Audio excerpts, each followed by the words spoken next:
The transparency, the openness, the communication is more than you could expect. I'm sold.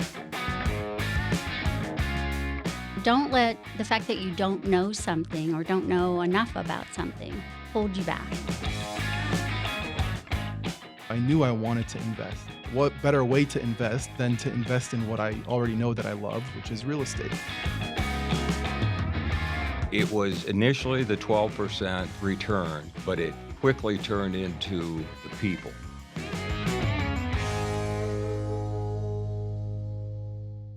Hi all, and welcome to another episode of the Multifamily Masterclass. I'm Bart Diehl. Today I'm joined by two great guests, John Kobierowski and Heather Andrews, our regional property manager here at Neighborhood Ventures. This is a cool episode because we're going to get into some property updates of assets we're managing, operating right now. But just to dive right in, I want to talk about Ventron Country Club. Ventron Country Club is an asset we purchased in 2021, and last year we got rezoning approval to convert Country Club from short-term rentals to long-term rentals. So that was a big win.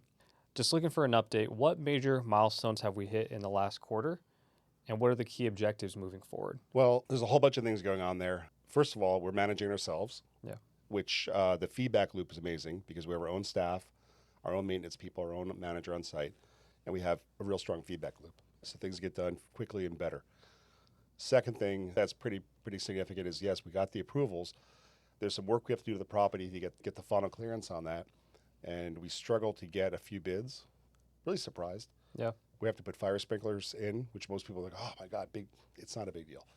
We got to have a company that does it, and we couldn't find a company to do it. So we couldn't find a company that would retrofit because they're also busy building buildings, putting in sprinklers and stuff. We did find it. We went through, probably contacted, Heather, you contacted a lot of them, probably 25 companies? Katie was doing it. Yeah. Probably 25 companies we contacted, which are the majority of ones in the Valley. We had 2 people show up on site, 2 companies come out, and 1 company gave us a bid. We're really happy with the company we got. They've been really responsive. They have submitted plans, the fire sprinkler plans, and we expect to have those approved in the next few weeks here. Everything will move pretty quickly from there. Fire sprinklers. Awesome. We're getting Google Fiber put in the property free of charge, so tenants can eventually convert them over. They have their own Google Fiber accounts. That's awesome. And then we're doing stuff like a new sign the city wants us to do, some covered parking, some other changes to the property. Like all that stuff has to follow the fire sprinklers first. Yeah. Great. Yep. And then beyond that, occupancy, very strong. Yep. Rents up, Yep. fairly stable. Really good job with that. Yeah. We got our mailboxes that we've had there for a while. Finally the guy, this is another one of those funny stories. The one guy in the state who rekeys the back key to the mailbox finally came out and did it. So now the tenants can actually get mail there instead of having to go to the office. Wow. That was some of the big challenges when we switched with this zoning being approved, is we could now sign long-term leases. So changing a lot of people over from month to month to long-term, and that turnover that comes with that as well. And that's been really successful. We have, I don't believe, any more month to month. Everyone's on a lease. And we've also have a higher quality of tenant, someone who's invested is going to stay long-term with higher rents, better security deposits. Right. So that's been really positive. So what do tenants love about the property? Well, I'll tell you, it's very much resort style kind of living, which our guys did a beautiful job converting it. And so there's lots of space for people to really enjoy themselves. We have a big area with the pool and the grill and the barbecue. So people spend a lot of time out there. All utilities are included, including the internet. That's a big help to people just to have that all taken care of. We have a really excellent property manager there. She lives on site. She works on site. And she takes good care of them. She's really focused on tenant retention. So there's people feel very, I think, invested in that. And so we have some really good connections with our residents there. So I want to talk about just rents and expectations moving forward. So we know there's a drop off in new supply of units starting this year. Are we seeing any shifts in the market? Yes. Well, I'll let Heather talk about our property specific. I'll tell you big picture. What we saw happening on our properties 4 or 5 months ago, maybe as early as 4 or 5 months ago. Now we're starting to see it in the news in our industry about rents stabilizing, rents occupancy stabilizing. That we don't have enough housing, which we've known for a while. Yeah. We just had a lot coming out right after COVID. I've said it before. By December of 25, we're going to have good rents again, And I think we're going to continue to start seeing. We haven't had real rent increases in our market for 2 years, but we also haven't had a big drop off. We had concessions that people had to give, but And that's, I'd say, the big change where we've been able to push rents a little bit, but also we're not having to offer the same concessions, and that is a big gain, isn't it? Because a lot of times it's the first month free, or we're not needing to do that anymore. We have less turnover, higher occupancy. and credit to you and your team, we have tenant referrals, We have which really never strong, happened before. really strong resident referrals, because we really want people to feel like this is their home, this is their community. We want them to stay. We want them to bring their friends and family around. And one thing I've really loved is because we have such a diverse portfolio, is our residents have transferred between properties as their Right. lives have changed. Right. And so we've had a lot of that that's been really Up and successful. down. People that are two roommates weren't getting along, were in a Yeah. 2-bedroom. One of them leaves, Yeah. one of them transfers to one of our other properties with a 1-bedroom. Or I mean, your that's family grows, or you're downsizing or upsizing, we can work with you, and so that's been really good. They want to stick with us, Right. and we can find a place for them. Yeah, no, that's all good stuff. I do want to pivot a little bit and talk about our only commercial asset, our retail asset venture on Broadway. right. So just give a quick summary to date. We've been looking for a tenant to fill that third space, and we have finally secured a third tenant. So what are the major... 2 of them. Yeah, huge celebration. What are some of the major milestones, that we just accomplished? And also moving forward, what can we expect with Broadway? Yeah. So I understand retail. Many years ago, I was a retail broker. It's a good investment class, but it doesn't move as quickly as multifamily. And that's okay for some people. People just like that stable tenant profile. But for us, to have to wait this long to get a tenant that we wanted in there, that met our requirements, that wasn't very fun. So we've got 2 tenants that are moving in. We've got city plans submitted, and I'm waiting for a call back from our architect to see when we should get those approved. Should be any week now. Get the plans approved for the interior work on the units, on the space. Not a ton of work, just actually really basic stuff that has to be done. Because we already had a lot of stuff was already there. But next milestone is getting the approval of the plans, which are in the hands of the city, and then the county has to sign off on something. But everything else is fine because the building was already constructed and approved. So I have 2 questions following up to that. What's the square footage of that space? Ballpark? I think it's around 2,200 square feet. And then we have 2 tenants coming in. So is there a split in the unit, or is it one big? There is. There's going to be 2, but they kind of complement each other. So not to let the cat out of the bag too much, but one of them is a kind of trendy, high-end men's barbershop. Okay. And music blasting, murals on the wall. Sweet. You go in there and there are guys that still get haircuts every week, and you go in there and you get a haircut, and they run, and it's kind of a really fun environment. And then next door, don't get concerned, it's a very high-end tattoo artist. Have you made an appointment? I am not doing that. Neighborhood Ventures. Yeah, the heart. right across the front of my head. Yeah.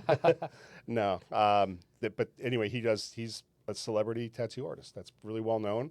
Wanted to be in that location. Yeah. And it's going to feel like an Apple store in there, the way that he wants to design. It's not going to be kind of, like what do you expect from a tattoo shop? Kind of a little bit dark and kind of weird.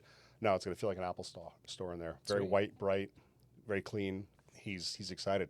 He's got a big following. He has, like I said, celebrities and sports personalities that all go to him for their tattoos. I think some of our investors in this project are going to definitely want to go check out the space, get their haircuts, and then potentially get a tattoo there. Probably a long wait list to get the tattoo. Yeah. A shorter wait list for the haircut. Yeah. Great. Now, those are the good things with Broadway. I think our investors will be happy with that update. But I want to talk about the next property, a recent acquisition we had in January of 2025, venture on Colter. So upon this acquisition, it was 72% occupied. Heather, I'm going to let you take it away here. Where is it at now in terms of occupancy? How are lease renewals going? What's that look like? I think we're at 82%. Okay. So we have been leasing really quickly. We have a really wonderful property manager there, Natalie, who's very smart, very with it, very engaged. I think we had 10 renewals. So she's really big on tenant retention. I'll tell you, for Easter, did an Easter egg hunt on the property for the tenants, and one of them found kind of the golden egg where they got a little bit of a discount on their rent that month, and it was really successful. And the gentleman who won the golden egg found it, actually ended up referring a friend of his who signed a lease, and so that's what we're looking for. We want people to really feel excited about living there. So she's we've had a lot of interest, and we're able to raise the rent significantly, to bring them closer up to market rent, bring the utilities up, because it's all inclusive, all the utilities, and we're getting a lot of good response. And it's because she's so proactive, going out through Zillow, through Facebook Marketplace, she's gone out into the community and met the different businesses, and so that's been really helpful. Yeah, that was kind of the question when I did a tour recently with some investors at Colter, and they were asking her, how are you obtaining new tenants? And she talked about Zillow, Facebook Marketplace. She's like going out in the community, meeting people. And She made flyers and went to all the businesses and said, "Who we are." And word will get out if we keep running our properties well. Yeah. And I'll point out another couple of things. We have Rigo now on the property, and Rigo was one of our head of construction. We actually put him on the property, had him. He wanted to do that. Yep. And there's a couple reasons why we did that. One of them was we wanted to have our own guys on the property, and not hire someone out new. We wanted to have somebody we knew. Second thing was we wanted to get Rigo really trained on running a larger property, master meter property, so he understands everything soup to the nuts on how that works. And then the third thing is our customer service. He's really good at stuff. So we've been told he's gotten, just this week again, we got repeatedly another amazing email or text from someone saying your maintenance team's amazing and they do great work, and they're through that we're taking the property up a little bit. Yep. And I don't want to butcher the statistic here, but I do know we did a podcast a handful of months ago where we talked about one of the number one things for tenant retention was how communicative and quick maintenance was. Yeah, it's a huge that is one of the biggest indicators, and we have the most excellent maintenance team. Yeah. Our guys take a lot of pride in their work, and they're quick, and they listen to people and they get it taken care of. Right, and we support them 100% too.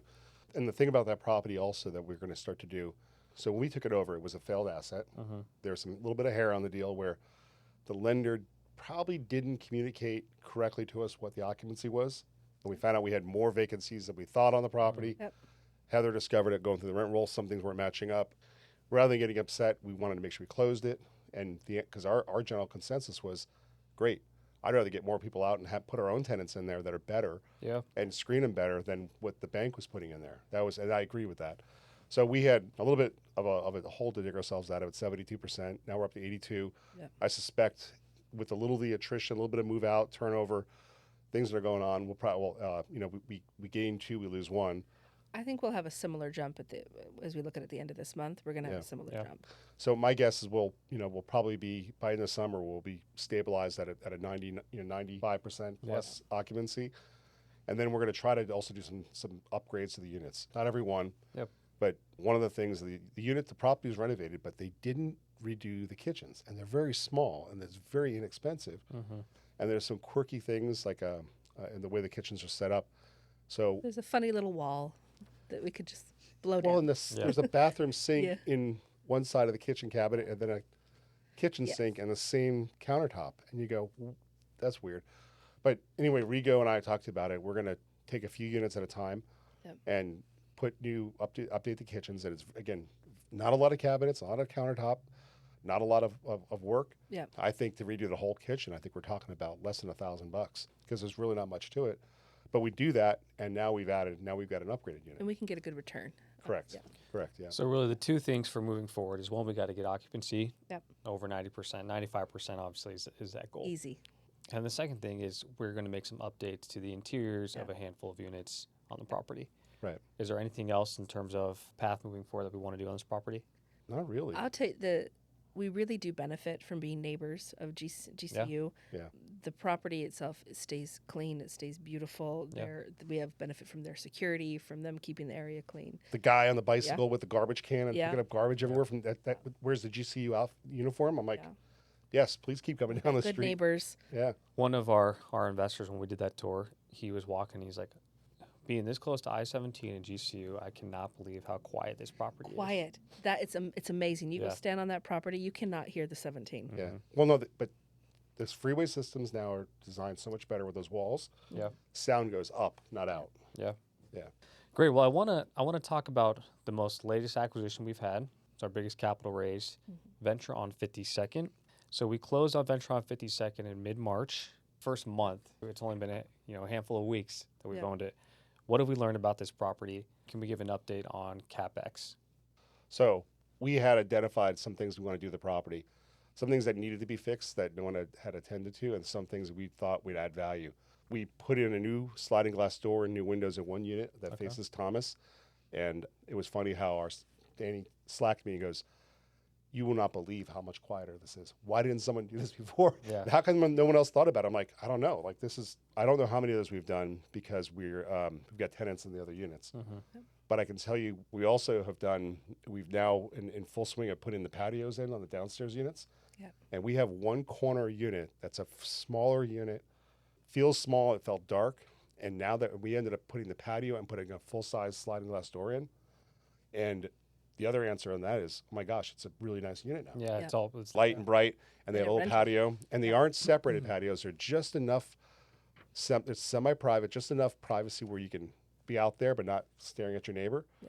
But it's not shut off where you can just pile stuff out there. That was my objective. Yeah. And it's a gift to be able to find a unit that gives you some outdoor space or a little bit of privacy. That's a hot commodity. People are looking for that.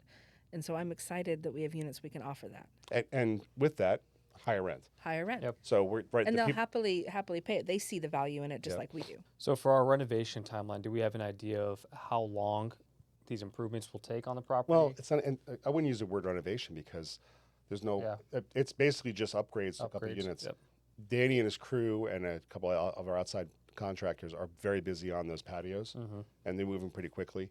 I don't know the time frame. I'd say because we have to work around tenants that live there. Yeah. And people have pets and dogs, and I think we're trying to do it in a month. And Well, that was our hope to do at least one. yeah, I think we're going to end up getting them all done in the next 60 days. very possible. Yeah, because Yeah. Danny's been working so well, and people they want these, so it's not like, oh man, are you guys done yet? Yeah. And our guys are quick. Now that we got the first couple of them done, they can get in and out, do all the saw cutting that they do of the block, and fit the windows, take out the window, put the door in, and everything happens really quickly. So I think it's going to be 60 days. We're done with that.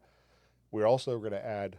We were going to add 4 dumpster surrounds around the property to kind of spread out the dumpsters, and we came up with a better plan. Katie met with a new garbage company, and they said, "Tell you what, why don't we just do 2 dumpster surrounds, but we use the bigger dumpsters?" And we went, "Brilliant, let's do that." Makes more sense.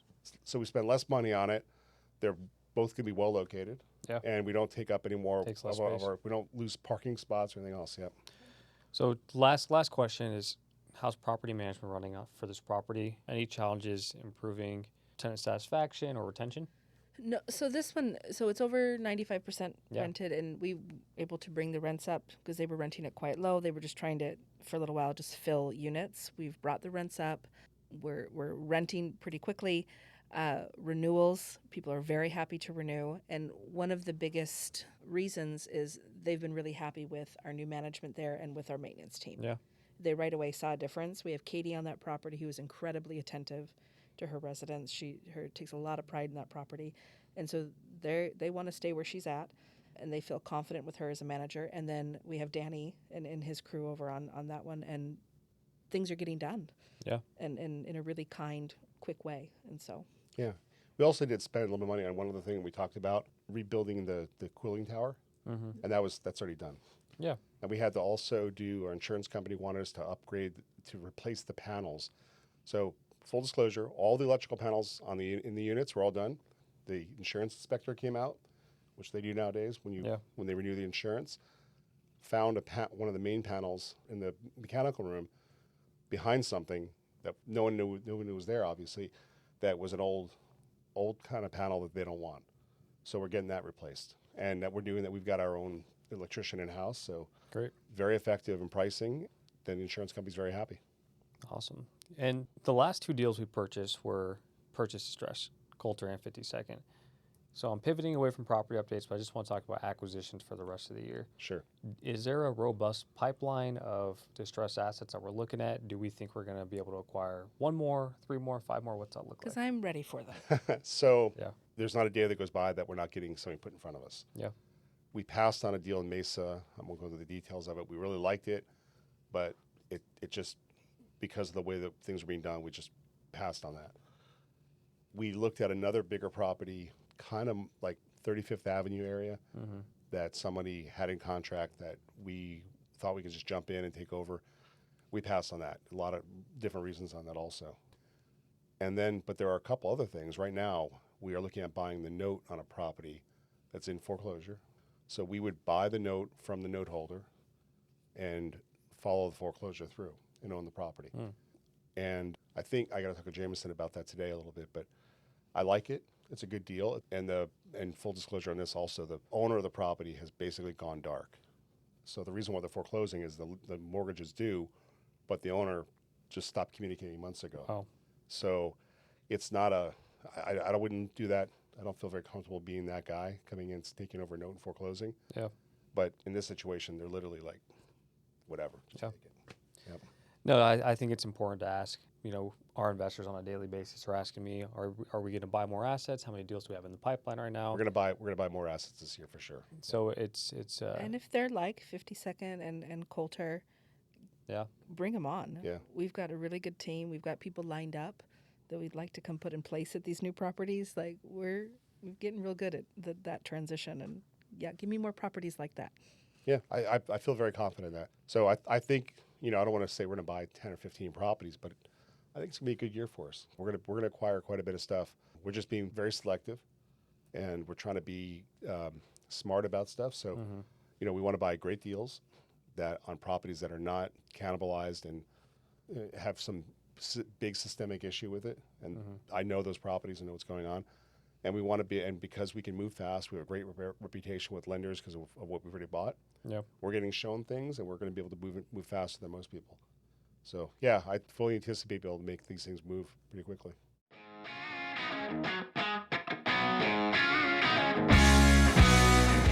Thank you for listening to our podcast, the Multifamily Masterclass. Please subscribe to get all of our new episodes.